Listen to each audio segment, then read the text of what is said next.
Saya mau rekam, jadi nanti teman-teman yang tidak online sekarang bisa baca atau dengar di rumah. Ya, jadi membantu juga gitu. Baik, kita masuk ke materi kita di chapter yang ketiga.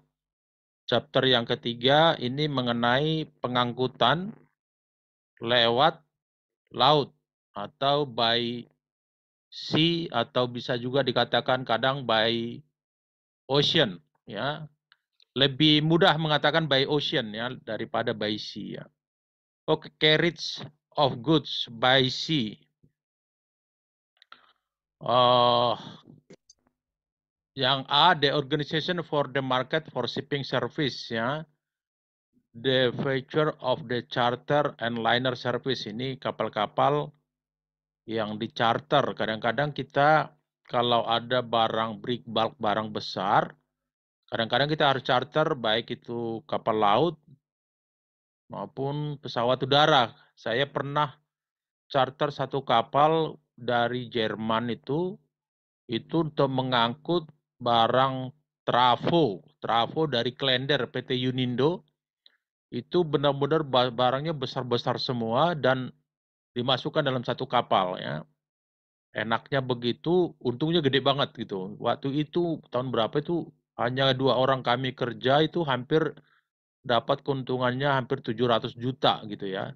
Satu kapal soalnya. Jadi sekali dikerjakan, paling kami mengerjakannya komunikasi, terus datang ke Jakarta, terus ke trailernya, bukan trailer, diangkut dengan low bed itu barangnya, itu ada 17 low bed. Jadi di Priuk itu sampai macet karena datang pagi-pagi semua. Sebelum orang-orang bangun, mereka udah sampai di Priuk. Jadi tidak mengganggu keramaian jalan ya.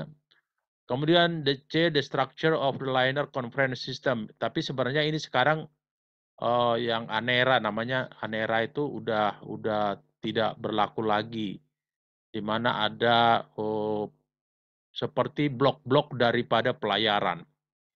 The advantage of conference system ya. Apa sih kekurangan dan kelebihan dari conference system? The role of liner and tram shipping. Oke, ini saya nggak usah jelaskan semuanya. Ini aja yang saya jelaskan.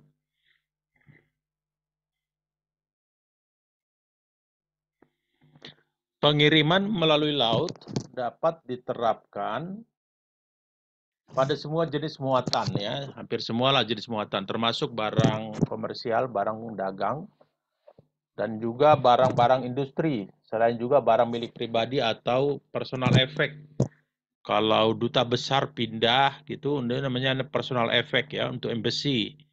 Atau mahasiswa dari Australia setelah lulus, umpamanya S2 balik ke Indonesia, nah dibawa barang-barangnya.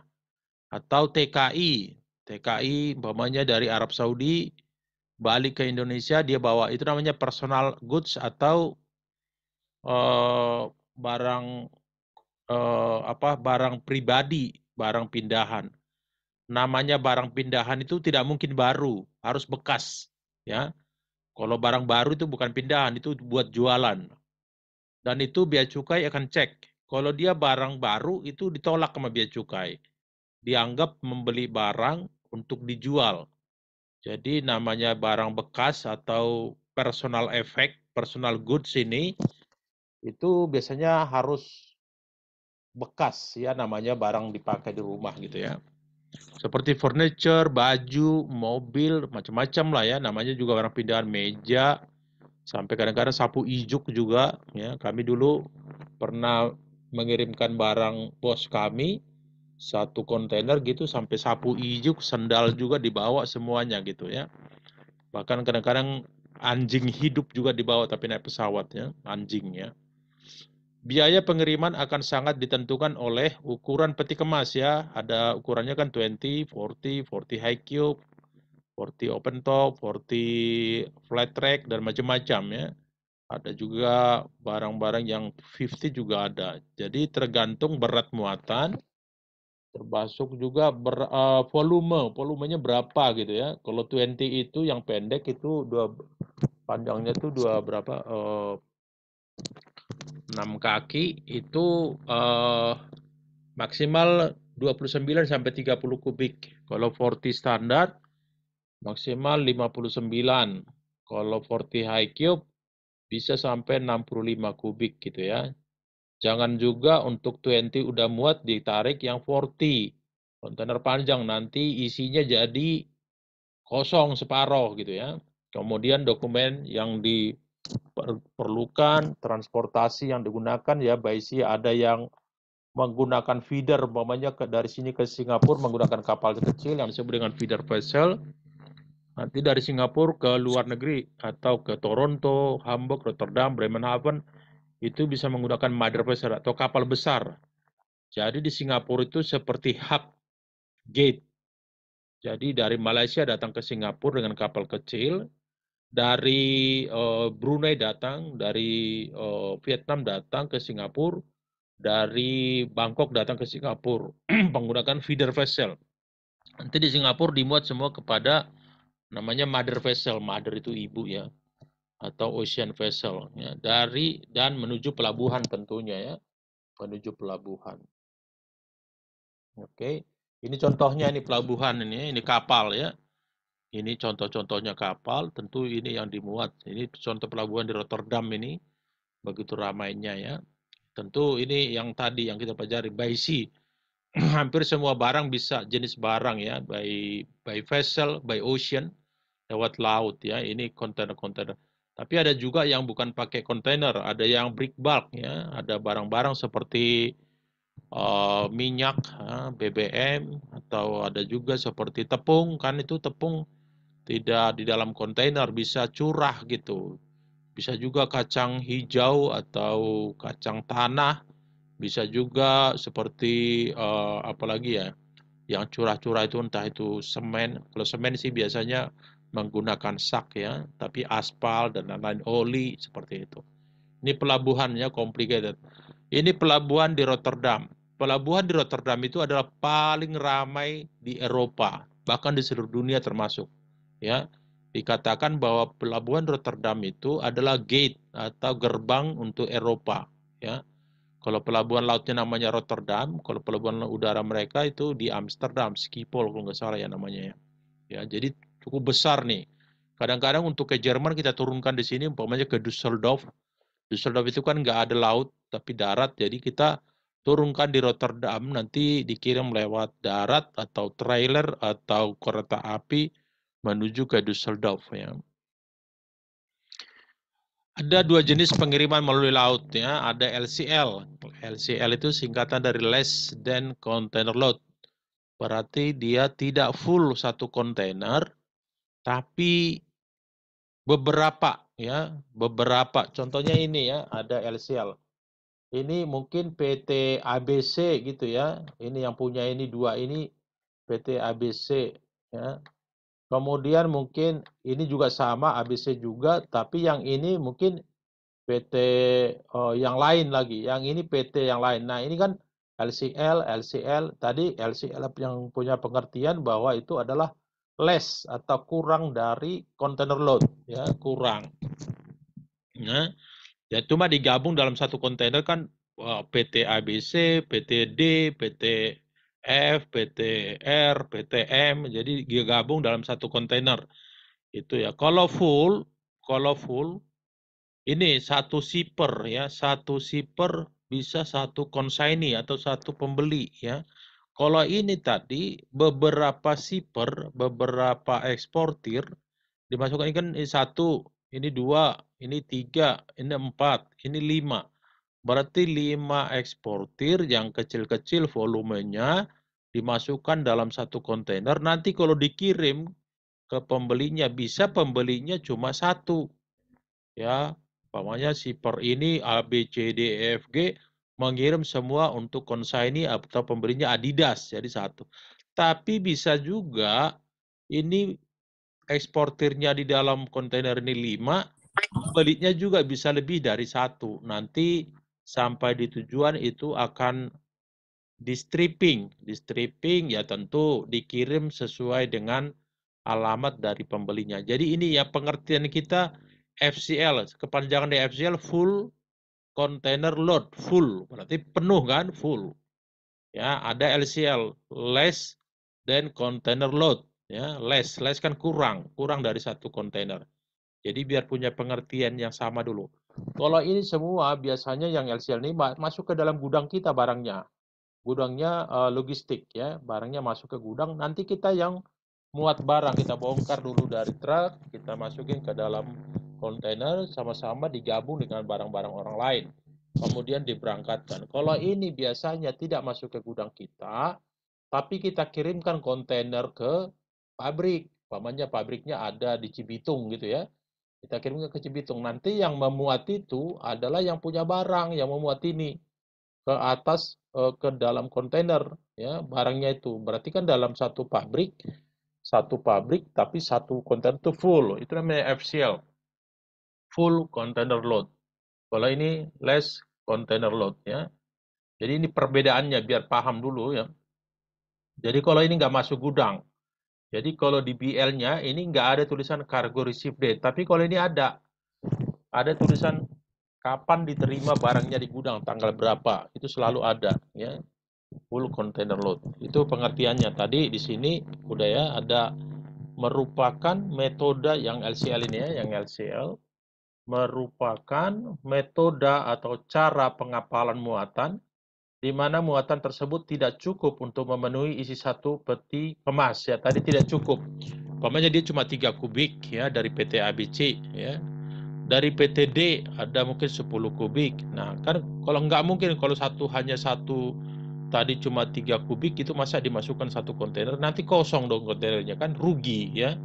Rugi. Sebaratnya kamu nonton di bioskop penontonnya cuma 2 orang. Ya rugi kan. Seperti itu. Atau kamu naik kereta api gitu udah panjang begitu yang naik cuma 10 orang kan rugi. Nah, itu sama dengan ini. Jadi akhirnya yang sedikit itu yang 2 kubik, yang 3 kubik dikumpulkan bisalah satu kontainer 40 yang panjang itu bisa sampai 59 kubik gitu ya. Itu LCL, less dan container load, kurang dari kontainer. Nah ini FCL, yang tadi FCL. Ada juga yang mencatatkan FCL itu seperti CY, artinya kontainer yacht ya. CY, FCL, LCL juga ada yang menyatakan LCL ini juga kadang-kadang ditulis seperti CFS ya, CFS, Container Freight Station. Artinya sama ini, bahwa kargonya itu masuk ke gudang, nanti dimuat di dalam satu kontainer. Ada istilah CFS, ada istilah CFS-CY, ada istilahnya CY-CFS ya. Ini kepanjangannya Container Freight Station. Ini maksudnya LCL ini. Kalau udah gini pasti LCL ya. Nanti cara membuat BL-nya juga berbeda dengan FCL. Kalau FCL ini ada juga yang mengatakan FCL, ada juga yang mengatakan CY ya. CY itu kontainer yard ya, lapang kontainer CY. Ya. Metode pengapalan muatan ini merupakan kebalikan dari metode LCL. Jadi kebalikan dari kecil-kecil tadi, di mana muatan dalam satu peti kemas merupakan dimiliki oleh satu pemilik gitu ya. Itu namanya FCL. Banyak kan seperti ini daripada yang LCL. Oke, itu yang disebut dengan FCL. Nah, ini tadi yang FCL dengan LCL ya. LCL ya. Masih dengar ya? Dengar ya? Halo? Masih Pak, masih. Dengar ya? Oke. LCL ya. Pemilik muatan harus memperhatikan cara pengemasan, ya packing, maksudnya packing kargo untuk LCL. Sebenarnya bukan hanya LCL, yang full juga harus diperhatikan pengemasan atau kemasannya atau bungkusnya. Ada juga disebut ini package-nya, serta identifikasi terhadap muatan miliknya pada saat muatan tersebut dikirim ke gudang konsolidasi, ya. Maksudnya gudangnya logistik gitu ya. Tidak bisa kita konsolidasi di pabrik itu nggak boleh, nggak ada izin. Jadi kalau ada pun umpamanya sister company atau cabangnya tidak boleh dimuat dari 2 pabrik di dalam satu pabrik gitu ya. Yang bisa dari 2 pabrik itu dikirim ke gudangnya freight forwarder atau logistik. karena itu memang ada izinnya, ya. Makanya perlu diperhatikan bagaimana sih identifikasi barang. Umpamanya ada barang Adidas, ada barangnya Reebok, ada barangnya Nike. Gimana kalau umpamanya ukuran kartonnya sama, ukuran warnanya sama, terus semua sama gitu. Gimana cara membedakan? Makanya di dalam karton itu selalu ada marking. Marking itu merupakan mark itu kan pertanda ya, marking namanya marking pakai biasanya saya tulis saja mark ini, sebenarnya masih ada markingnya. Marking itu sebagai petunjuk. Umpamanya PO-nya di marking itu, makanya kalau lihat dus yang gede itu kadang-kadang kan ada PO nomor sekian, customer-nya siapa, tulis style number-nya nomor berapa, terus modelnya model apa. Kalau sepatu bahkan ada tulis nomor sepatunya nomor berapa, seperti itu. Terus nanti di bawah biasanya made in Indonesia. Kadang-kadang kita lihat kalau impor made in China, made in Japan. Nah, itu sebenarnya dibuat untuk mengidentifikasi. Kalau tadi ada kartonnya polos, punya Adidas, nanti ada Reebok juga kartonnya polos, akhirnya kan bisa ketukar, kecampur. Barangnya Adidas masuk ke barangnya Reebok masuk ke barangnya Adidas, bolak-balik, jadi nggak tahu. Makanya perlu ada marking tadi. Dan marking ini juga biasanya ditulis kok di dalam BL, ya. Bahkan ada seperti Adidas kan itu 3 garis itu ya, 3 garis kan Adidas itu kan 3 garis. Makanya di sini nama PT-nya juga namanya Trigaris. Adidas itu kayak agenannya di Indonesia disebut dengan PT Trigaris. 3 garis kan kalau Adidas itu kan ada 3 garisnya. Nah, gambar daun 3, gambar apa 3 selalu ada, mau di kaos, mau di sepatu, mau di topi ada itu, ya. Jadi itu perlunya kalau LCR itu harus diidentifikasi. Kemudian kemasannya juga harus bagus. Kenapa? Kadang-kadang kan dibuat dalam kontainer itu kan ditindih satu sama lain gitu ya. Kalau kemasannya atau packingnya nggak bagus itu nanti bonyok gitu. Yang di atas berat, yang di bawahnya ringan, wah itu bonyok. Makanya ketika memuat juga kita perhatikan, oh barang berat tentu ditaruh di bawah ya yang berat. Barang yang packingnya kurang bagus atau kemasannya kurang bagus taruh di atas gitu di dalam kontainer itu atau menyusun ya. Kemudian yang kedua ini berat dan ukuran muatan diperlukan sebagai dasar perhitungan biaya ocean freight ya. Ocean freight itu biaya tambang, ongkos lah gitu. Ongkos, umpamanya dari Jakarta ke Busan, Korea, ada yang bilang Busan, ada yang bilang Busan. Nah, itu ada nanti ketahuan punya si A berapa kubik, si B berapa kubik, nanti ocean freight atau biaya tambang tadi itu dikalikan kubikasi. Umpamanya saya punya 10 kubik, berarti harganya umpamanya ke Korea itu taruhlah $30 per kubik. Berarti saya akan ditagih 30 kali 30 dolar dikali 10 kubik gitu. Jadi kalau laut itu berdasarkan volume yaitu kubikasi.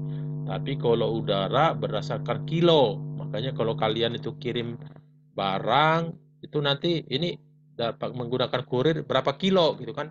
Terus ada minimalnya minimal setengah kilo gitu. Walaupun barang kita cuma 2 ons tapi ditagih tetap minimalnya.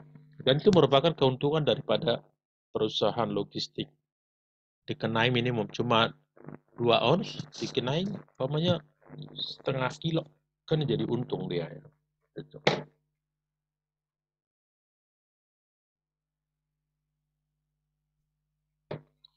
Yang bawah cara pengemasan muatan sebaiknya dengan menggunakan karton box dan palet sebaiknya. Tapi kan kadang-kadang ada yang garmen itu menggunakan seperti karung ya, berbal-bal ya. Ada juga seperti kerat. Tahu kan kerat umpamanya keratnya tempat minuman seperti teh botol, Coca-Cola kan ada kerat, itu juga jenis dari kemasan ya. Ada yang disebut dengan case. Case itu kalau dalam satu box itu tidak ada tembus anginnya gitu ya, tidak tembus ya. Itu ada karton juga. Sebenarnya jenis kemasan itu ada 17 jenis kemasan ya. Seperti tadi ada box, ada kerat, ada case, ada apa tadi, macam-macamnya, ada bal, ada juga sak, juga ada kayak semen kan itu sak ya, berapa sak, 2 sak, 3 sak seperti itu. Ada 17 jenis dan itu harus sesuai dengan isi dokumen. Kalau di dokumen kita tulis, kalau barangnya memang box, di dokumen kita umpamanya ada barang 50 box mau dikirim ke Melbourne, Australia. Di dokumen juga kita tulis 50 box gitu. Jangan kargonya 50 box, ternyata di dokumennya ditulis 50 krat atau 50 palet. Nah, itu berbeda. Nanti ketika di custom clearance atau di kepabeanan itu bisa menjadi masalah ya. LCL, pengurusan dokumen yang berkaitan dengan pengiriman muat tadi apa di sini mana ini belum lihat ini. Oke. Asal seperti PEB ya. Ini pemberitahuan ekspor barang. Ini kan yang disubmit atau dimasukkan ke bea cukai secara lewat internet, EDI ya. Pemberitahuan ekspor barang, kalau dalam bahasa Inggris disebut export declaration gitu. Itu di situ nanti ada nama shipper, nama kapal, beratnya berapa, nilai barangnya berapa, umpamanya berapa harga barang itu ada, tujuannya ke negara mana, itu semua lengkap di dalam PEB. Hampir lebih lengkap PEB daripada Bill of Lading ya. Pemberitahuan ekspor barang atau Bill of Lading ya, BL. Bahasa dulu kita Indonesia sering dibilang konosmen. Bill of Lading itu merupakan sebagai bukti bahwa kita memiliki barang di atas satu kapal sesuai dengan kapal yang dicantumkan dalam Bill of Lading. Serta dokumen pengeluaran barang atau custom clearance ya. Kalau di Indonesia untuk import itu mengeluarkan barang harus dibuat PIB. Kalau ini kan ekspor nih, PEB. Kalau impor namanya pemberitahuan impor barang atau PIB ya, atau disebut juga dengan import declaration ya. Itu pengeluaran barang custom clearance di negara tujuan dapat dilakukan oleh perusahaan freight forwarder ya, freight forwarder yang mengerjakan karena mereka lebih paham pekerjaan-pekerjaan tersebut. Yang di bawah ya, yang di bawah ini. Siapapun yang mengurus dokumen pengeluaran barang atau custom clearance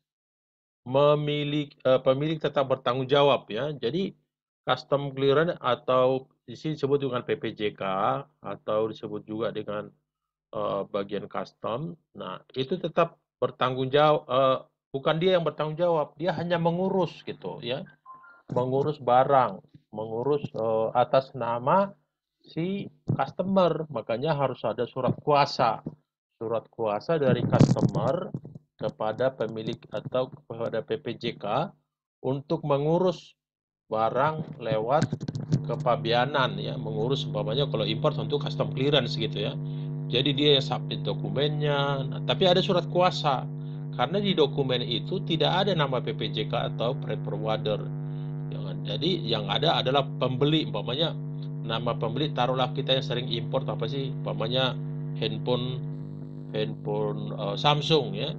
Berarti yang mengurus impor itu nanti Samsung di sini, tapi bisa dikuasakan kepada pihak freight forwarder. Kenapa dikuasakan? Karena biasanya pihak freight forwarder itu ahli dalam kepabeanan, dalam transportasi, dalam ke pergudangan atau warehousing dan segala macam yang berkaitan dengan logistik ya. Jadi pemilik tetap bertanggung jawab. Kalau ada apa-apa ya kita panggil penanggung jawab. Kemarin waktu saya ada kasus barang dari Ningbo itu sampai direkturnya turun, bahkan pemegang saham juga ikut turun ke bea cukai. Kita sampai di situ duduk-duduk menunggu antrian itu mulai dari jam 10 siang sampai jam 12 siang. Pernah juga saya 3 hari itu dari jam 1 siang sampai jam 4 sore ya. Kita sebagai logistik ya kita terima seperti diberikan di surat kuasa ya. Oke, ini waktunya tinggal sedikit, tinggal 10 tapi nggak apa-apa. Tapi saya mau foto dulu, tolong dibuka kameranya dulu. Wih, banyak banget ini ya. Bagus ini, rajin berarti. Buka kameranya. Yang ngantuk nggak mungkin buka kamera, ketiduran. Ayo, Aprio, Siti Saro, Nur Apriani, Siva, Nur Hoiriyah, Andi, ayo buka kameranya.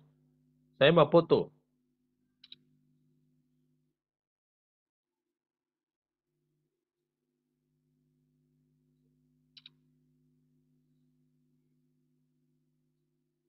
Nggak ada yang. Oke, kita lanjut. Saya akan lanjut dengan materinya.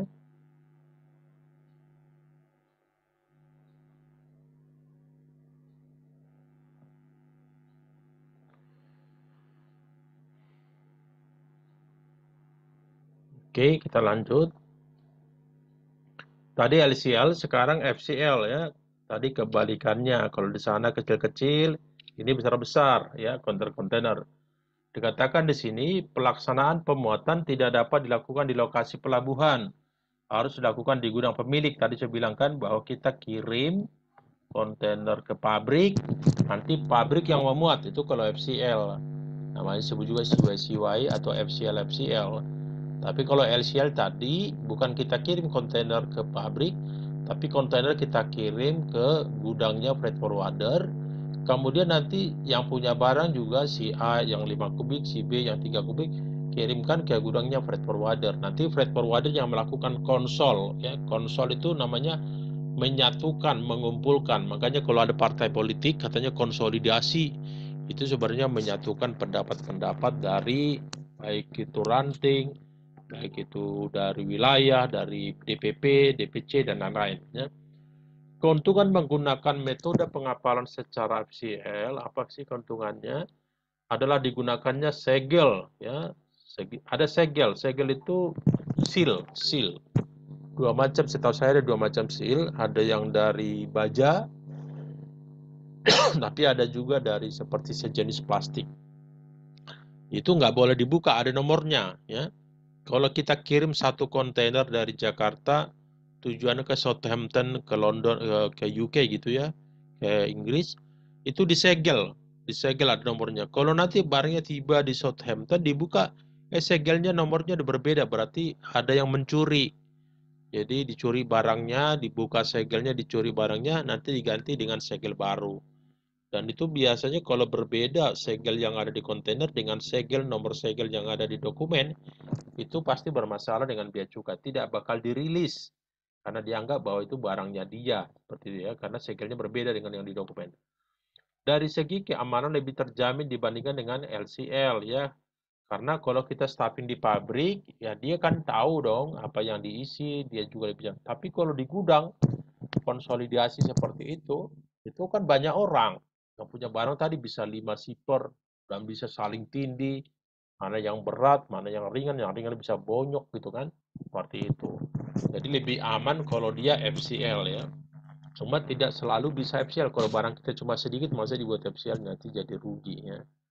Kemudian yang ketiga di bawah ini, pihak kepabeanan merupakan salah satunya pihak yang dapat membuka peti kemas ya, apalagi kalau itu udah disegel ya. Saya tadi 5 item barang saya tidak bisa keluar, sementara 11 item bisa. Yang 5 item itu disegel sama P2 bea cukai. Nggak boleh itu diambil. Kalau segelnya aja diambil itu pasti melanggar hukum, bisa dipenjarakan gitu ya. Jadi kalau masih disegel tidak boleh keluar barang dari gudang ya. Apapun alasannya, kecuali segelnya dibuka oleh P2. P2 itu pemeriksa barang. Ya, dia seperti itu juga, dia seperti polisi juga gitu ya. Bila diperlukan adanya suatu pemeriksaan terhadap isi muatan baik dari negara asal maupun dari di negara tujuan ya.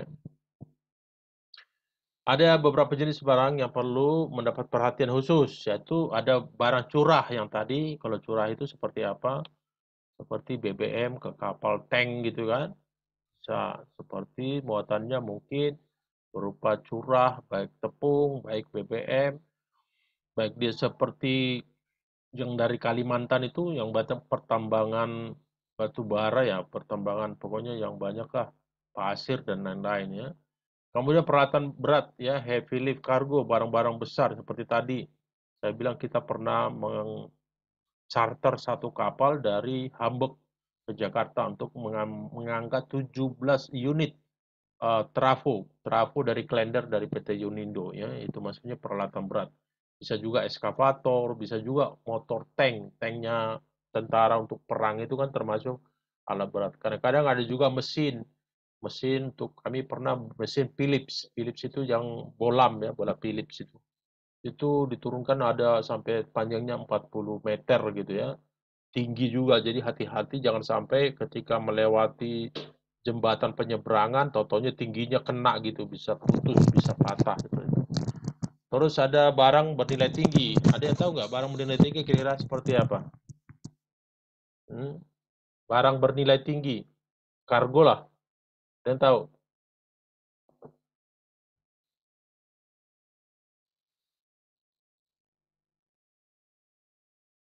Ini masih pada dengar nggak nih? Barang bernilai tinggi. Ya, Pak. Contohnya Dengar, apa? Pak. Barang yang kena PPNBM bukan, Pak?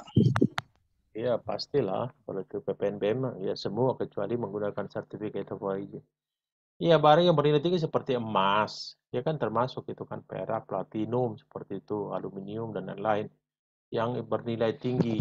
Bisa juga batu, mungkin batu-batu apa yang berharga seperti itu. Bisa juga kita impor, kadang-kadang itu uang juga pernah itu kita keluarkan, kita ekspor gitu, itu pernah. Pernah juga seperti apa senjata yang bernilai tinggi itu masuknya ya. Jadi nggak sama semua nilainya. Nah, kalau bernilai tinggi gitu, itu bukan berdasarkan, kalau tadi kargo yang umum kan berdasarkan volume, 2 kubik, 3 kubik. Tapi gimana kalau kita ekspor emas, berlian, apalagi silver, intan, itu bukan berdasarkan kilo, bukan berdasarkan volume, tapi berdasarkan harga gitu ya. Kita juga pernah ekspor apa itu? Uang pernah kita, uang negara Afrika apa gitu. Dicetak di Indonesia gitu loh. Dicetak di Indonesia, dikirim ke sana, dicetak oleh percetakan negara ya di sini. Kirim, kita ekspor gitu. Itu kan termasuk yang bernilai tinggi ya. Kemudian ada pertanyaan kah?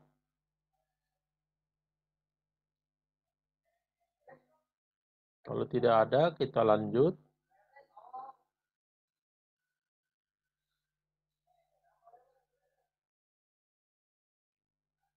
Oke, ada juga perishable cargo yang mudah rusak ya. Banyak kargo pokoknya seperti terbuat dari kaca, terbuat dari yang perishable lah, yang bisa umpamanya piring atau dari porselen dari mana gitu ya. Barang yang memerlukan pendingin ya, refrigerated cargo ya, menggunakan pendingin tentunya seperti barang buah gitu kan, kalau import apel gitu kan, itu kan menggunakan pendingin, sayuran juga menggunakan refrigerated cargo ya, termasuk daging ya, daging yang kan mudah busuk itu, kalau nggak ada pendingin dia busuk dia. Termasuk juga ikan ya, impor ikan gitu ya. Kemarin kami di gudang MSA di pelabuhan itu di Cakung itu tempat perdagangan ada yang ditangkap sama bea cukai ekspor itu sirip ikan hiu ya. Itu lumayan besar tuh. Berarti berapa ekor itu ikan hiu yang dimatikan yang ditangkap. Nah, totalnya ketahuan karena ekspor ikan hiu, sirip ikan hiu itu diperbolehkan, tidak ada izin. Boleh, tapi harus ada izin. Namanya lartas ya, larangan terbatas. Binatang ternak hidup ya, ini livestock. Kami pernah impor ikan itu, ikan pari ya, ikan pari yang lebar itu dari Sydney atau Melbourne itu ke Jakarta untuk ke Ancol. Yang di Ancol itu kan ada apa itu, yang tempat-tempat ikan-ikan itu. Jadi diimpor dari sana lewat udara ya. Tentu hati-hati salah-salah menghandle bisa mati itu ikan gitu ya. Ada juga kadang-kadang impor seperti sapi dari New Zealand ke Indonesia